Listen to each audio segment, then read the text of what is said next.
राहुल गांधी कांग्रेस का चेहरा है, इसमें कोई दो राय नहीं है। राहुल गांधी कांग्रेस के लिए उम्मीद की एक किरण है, इसमें भी कोई दो राय नहीं है। लेकिन कांग्रेस राहुल गांधी के चेहरे पर एक बहुत बड़े प्लान के साथ काम कर रही है।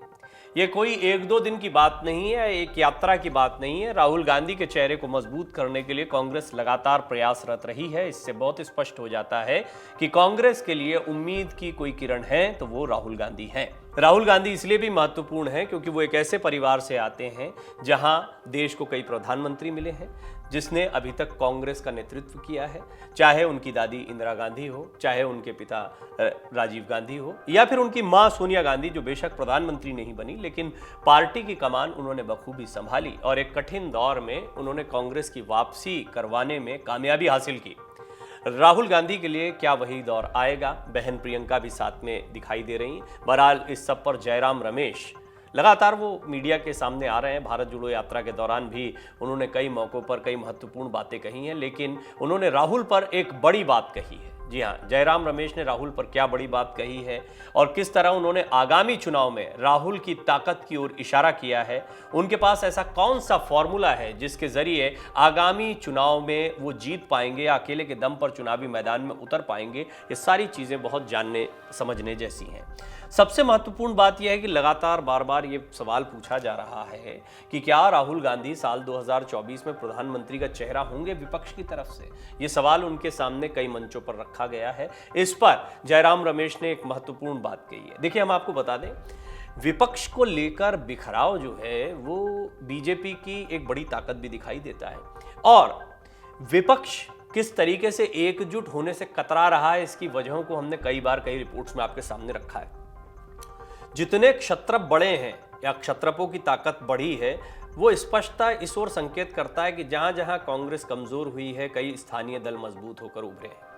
ऐसे में ये करना कि अब ये सारे के सारे दल कांग्रेस को मजबूत करने के लिए साथ में आ जाएंगे, ये बड़ा मुश्किल उनके लिए लगता है, क्योंकि उनका अस्तित्व इसी पर टिका हुआ है कि कांग्रेस जहां कमजोर है वहां कांग्रेस बीजेपी के विरुद्ध, कांग्रेस के विकल्प के तौर पर उनको चुना गया है। उदाहरणार्थ आपको एक बड़ा उदाहरण देखने को मिलता है आम आदमी पार्टी के तौर पर। लेकिन ये जो आम आदमी पार्टी की कहानी है, ये आप देखिए पश्चिम बंगाल में ममता बनर्जी की कहानी है, ये उत्तर प्रदेश में आपको बाकी के उन दलों की, चाहे बहुजन समाज पार्टी हो, समाजवादी पार्टी, इनका प्रादुर्भाव ऐसे ही हुआ था धीरे धीरे जैसे जैसे कांग्रेस कमजोर हुई है। पहले से ही दो जो प्रमुख विपक्षी राजनीतिक दल रहे हैं उनमें एनडीए और यूपीए, ये वाला समीकरण बहुत लंबे समय से चल रहा था देश में। लेकिन अब बीजेपी जो है वो अपने दम पर चुनाव लड़ने के काबिल भी है और बीजेपी ने पूर्ण बहुमत भी पिछले दोनों चुनाव में हासिल किया, लोकसभा चुनाव में हासिल किया है, अपने दम पर हासिल किया है। और अब साथ में बहुत ज़्यादा दल दिखाई भी नहीं देते, बहुत छोटे मोटे दल दिखाई देते हैं। कांग्रेस इसी कॉन्फिडेंस को दिखा रही है। कांग्रेस का ऐसा मानना है कि आने वाले समय में वो अपने दम पर चुनाव लड़ पाएंगे, लेकिन ये कैसे संभव हो पाएगा, इसका फॉर्मूला जयराम रमेश क्या बता रहे हैं ये भी हम आपको बताते हैं। सबसे पहले बात जो राहुल गांधी के पीएम फेस की हम बात कर रहे थे, जयराम रमेश ने भगवत गीता का जिक्र किया है और जानिए क्यों। दरअसल कांग्रेस के वरिष्ठ नेता जयराम रमेश ने शनिवार को 28 जनवरी को कहा कि कांग्रेस को 2024 के आम चुनाव में बीजेपी का मुकाबला करने के लिए किसी भी विपक्षी गठबंधन का आधार बनना होगा, क्योंकि कांग्रेस ही ऐसी एकमात्र राजनीतिक पार्टी है जिसकी पूरे देश में मौजूदगी है।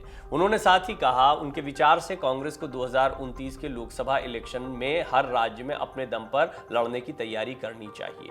अब ये जो उनका बयान है उसको ज़रा पहले मैं आपके सामने रख देता हूँ, इससे ये बहुत स्पष्ट हो जाएगा कि जयराम रमेश जो कुछ कह रहे हैं उसके कितने गंभीर मायने हैं। जी हाँ, जयराम रमेश के बयान के मायने समझिए।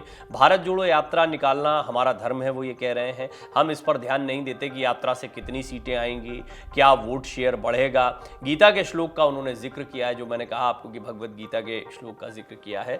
जयराम रमेश ने कहा कि सभी तपस्वी श्रीमद् भगवत गीता के अध्याय 2 के उपदेश जो कि श्री कृष्ण भगवान ने अर्जुन को दिया था, ये उनके यानी राहुल गांधी के मन में रहता है। इसमें है कि अर्जुन, तुम्हें काम करना है, इसका नतीजा नहीं देखना। कर्मण्यवाधिकारस्ते मा फलेषु कदाचन, इसकी बात वो कर रहे हैं। अब कर्म किए जा, फल की इच्छा मत कर, ये कहा तो गया ये कहने के लिए, लेकिन फल बहुत स्पष्ट तौर पर यहाँ राजनीति में ये कहना कि यात्रा निकाली गई है इसका कोई राजनीतिक मकसद नहीं है, ये बहुत जचने वाली बात नहीं है। हालांकि अगर आप बड़े परिप्रेक्ष्य में देखें तो जयराम रमेश जो कह रहे हैं उसके काफ़ी गंभीर मायने हैं।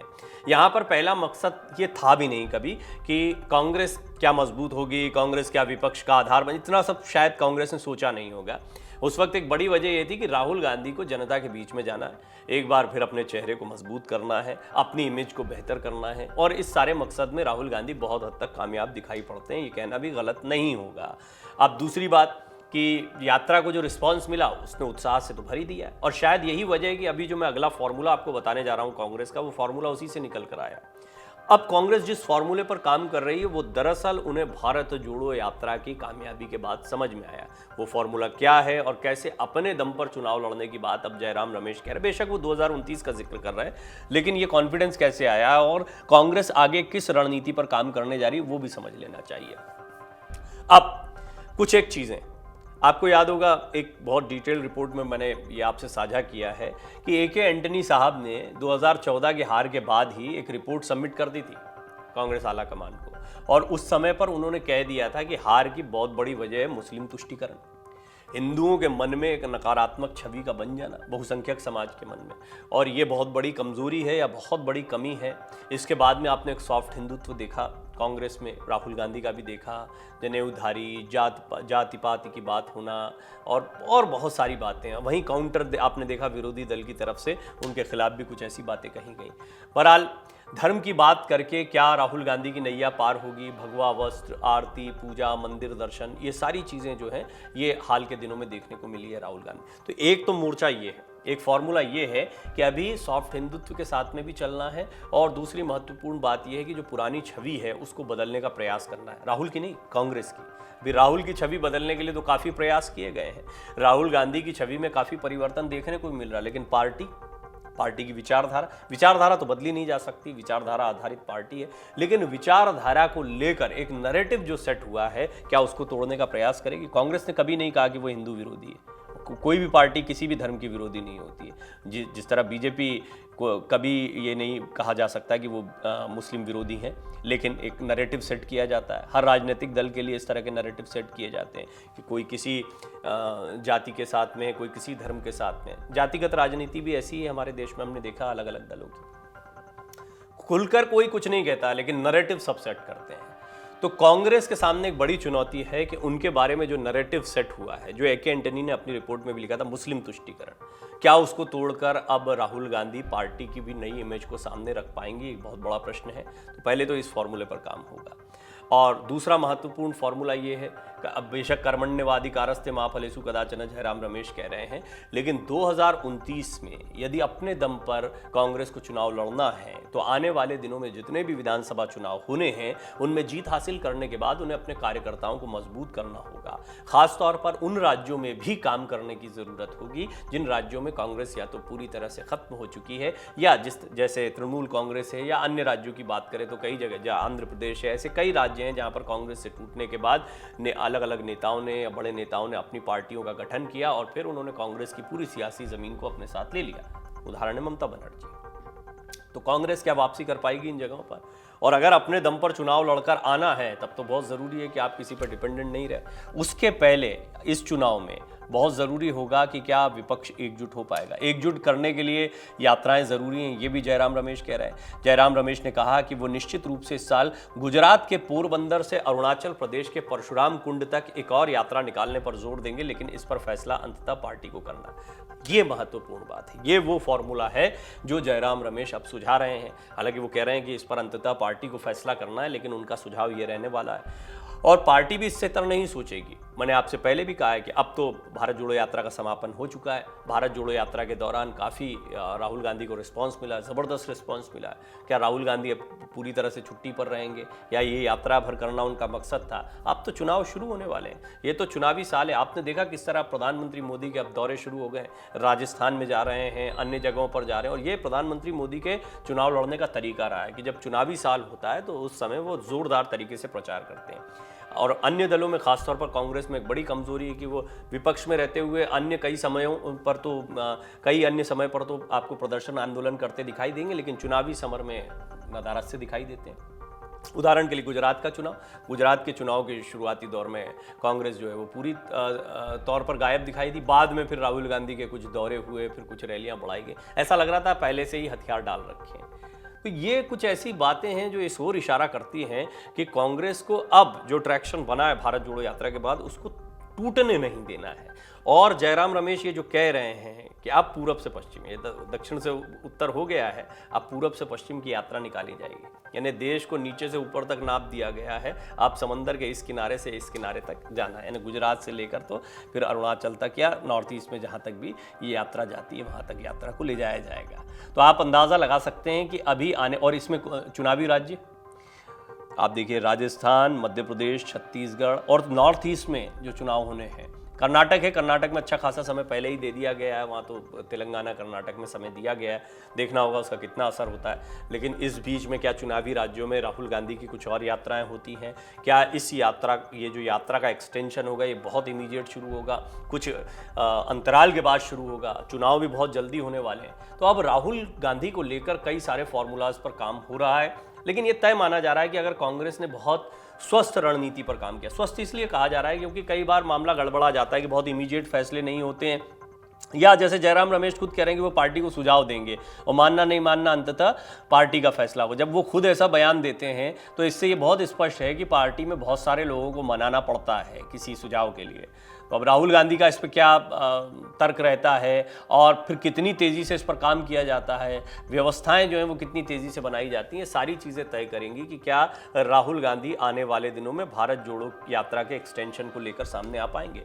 राहुल की यात्रा का असर क्या रहने वाला है ये देखने वाली बात है, क्योंकि कांग्रेस के हौसले बुलंद हुए हैं, कई नेता जो हैं वो साथ में आते दिखाई दे रहे हैं या आने वाले दिनों में वो साथ आ सकते हैं, इसकी उम्मीदें जताई जा रही हैं। तो ये एक और बड़ी जीत है। देखिए ये फॉर्मूला है, अलग अलग फार्मूलों की अगर बात करें तो यात्रा का एक्सटेंशन निकाला जाएगा, राहुल गांधी की इमेज पर जो काम हुआ है उसको और सतत आगे भी बरकरार रखा जाएगा, मुस्लिम तुष्टीकरण का जो ठप्पा लगा रहा या बहुसंख्यक समाज से जो दूरियां उसको पाटने के लिए सॉफ्ट हिंदुत्व पर चला जाएगा, और इसके साथ साथ में विपक्ष के बीच में एक विश्वास जगाने की कोशिश की जाएगी कि यदि बीजेपी के खिलाफ आप खड़े हुए हो तो कांग्रेस को आपको केंद्र में रखना पड़ेगा, एक मोर्चा बनाना है तो कांग्रेस को साथ में लेना पड़ेगा। ये 4-6 काम है जिस फॉर्मूले पर काम किया जा रहा है। वहीं 2029 की तैयारी के भी संकेत जयराम रमेश दे देते हैं, वो कहते हैं कांग्रेस हर जगह अकेले चुनाव लड़ेगी। अब जब वो इस तरह का कोई बयान देते हैं तो ये बड़ा महत्व का बयान हो जाता है, कांग्रेस हर जगह अकेले चुनाव लड़ेगी, इसका मतलब है कि उसको सहयोगी दलों की फिर जरूरत नहीं रह जाएगी, कांग्रेस इतनी मजबूत हो जाएगी। कांग्रेस ने जिस तरह का बयान दिया है, इस तरह का बयान आपको याद होगा जेपी नड्डा बिहार में दे चुके हैं, और उसके इमीडिएट बाद ही जेडीयू के साथ उनकी दूरियां भी शुरू हुई थी। हालांकि दोनों बयानों को कनेक्ट करना तो खैर ठीक नहीं होगा, लेकिन हाँ टाइमिंग देखिए आप, एक तरफ जेपी नड्डा साहब कहते हैं कि बीजेपी विचारधारा आधारित राजनीतिक दल है, सिर्फ बीजेपी रहेगी, बाकी के सारे दल समाप्त हो जाएंगे, छोटे छोटे दल जो हैं। वो कहाँ पर कह रहे थे, जहाँ पे बिहार में छोटे छोटे दलों के साथ मिलकर सरकार थी, उनमें एक मतलब बेशक छोटा दल ही है जेडीयू, फिर भी सत्ता में बने रहने की चाबी जो है वो नीतीश कुमार के पास में रहती है। वो फौरन आरजेडी के साथ गए, सत्ता परिवर्तन हो गया। अब छत्रपुर की बात करें तो महाराष्ट्र, पश्चिम बंगाल, तेलंगाना, आंध्र प्रदेश, दक्षिण की तो खैर राजनीति उसमें मैं अलग अलग नहीं जा रहा हूँ, और उत्तर प्रदेश, आप कई जितने राज्यों में देखेंगे वहाँ पर छोटे, नॉर्थ ईस्ट की राजनीति जहाँ पर बीजेपी भी अभी कई छोटे छोटे दलों के, स्थानीय दलों के भरोसे बैठी हुई है। तो ये सारे वो राज्य हैं जो बहुत महत्वपूर्ण है। इन सभी राज्यों में हम देख रहे हैं कि क्षत्रपों की राजनीति है, अलग अलग राजनीतिक दलों की राजनीति है, लेकिन लोकसभा चुनाव को लेकर समीकरण अलग होते हैं, वहाँ पर एक केंद्रीय दल की तरफ लोगों की निगाह होती है। तो ये जो इस पूरा फॉर्मूला है, इसमें सबसे महत्वपूर्ण ये रहने वाला है कि क्या एक बार फिर कांग्रेस को बीजेपी के खिलाफ एक बड़ी ताकत के रूप में संयुक्त विपक्ष सामने रखता है, या संयुक्त विपक्ष स्वीकार करता है राहुल गांधी के चेहरे को। ऐसा होता है तो निश्चित तौर पर कांग्रेस को इसको फायदा होगा। अब क्या इतना फायदा होगा कि बीजेपी को टक्कर दी जा सकती है, बीजेपी को हराया जा सकता है? खैर बार बार ये 2029 वाली बात पहली बार नहीं बोल रहे हैं जयराम रमेश, ऐसा लगता है कि 2024 को भी तैयारी की तरह लिया जा रहा है कांग्रेस की तरफ से, और जयराम रमेश का बयान तो कम से कम यही बताता है। अब आने वाले दिनों में देखना होगा कि ताकत कितनी बढ़ती है, सत्ता में आने को लेकर क्या सचमुच में कांग्रेस कोई अपने दम पर काम कर पाएगी, या फिर इसके मायने ऐसे भी समझे जा सकते हैं कि कांग्रेस को भी ऐसा लग रहा है कि विपक्षी एकजुटता के साथ में अभी 2024 का चुनाव लड़ना ही पड़ेगा। अभी कांग्रेस की वो ताकत, और ये बात सही भी है, कांग्रेस की ताकत नहीं कि पूरे देश में वो बीजेपी को टक्कर दे पाए, लेकिन उन्हें उम्मीद है कि आने वाले सालों में कांग्रेस की ताकत इतनी हो जाएगी कि वो पूरे देश में अकेले के दम पर चुनाव लड़ पाएगी। लेकिन फिलहाल उन्हें जरूरत है विपक्ष के साथ में आने की। अब विपक्ष किस कीमत पर उनके साथ में आएगा, क्या विपक्षी एकजुटता देखने को मिलेगी, और राहुल गांधी को लेकर जितने फॉर्मूले अभी हमने आपको बताए हैं उन फॉर्मूलों पर लगातार काम होता रहेगा। नतीजों के हिसाब से बात की जाए तो भारत जोड़ो यात्रा का जैसे असेसमेंट लगातार होता रहा है, राहुल गांधी के ओवरऑल इमेज का जो ट्रांसफॉर्मेशन है, परिवर्तन है, उसका असेसमेंट यही रहेगा कि अब जो 2023 के विधानसभा चुनाव हैं उसमें किस तरह के नतीजे आते हैं, और इसको लेकर निश्चित तौर पर कांग्रेस अगली रणनीति पर काम कर रही है। यात्रा का एक्सटेंशन क्या हो, इसको लेकर तैयारियां शुरू हो चुकी हैं। डाउनलोड करें अमर उजाला ऐप और पाएं खबरें लगातार। अगर आप ये वीडियो YouTube पर देख रहे हैं तो हमारे चैनल को सब्सक्राइब करें और बेल आइकन को दबाना ना भूलें। अगर आप Facebook पर यह वीडियो देख रहे हैं तो हमारे पेज को लाइक करें।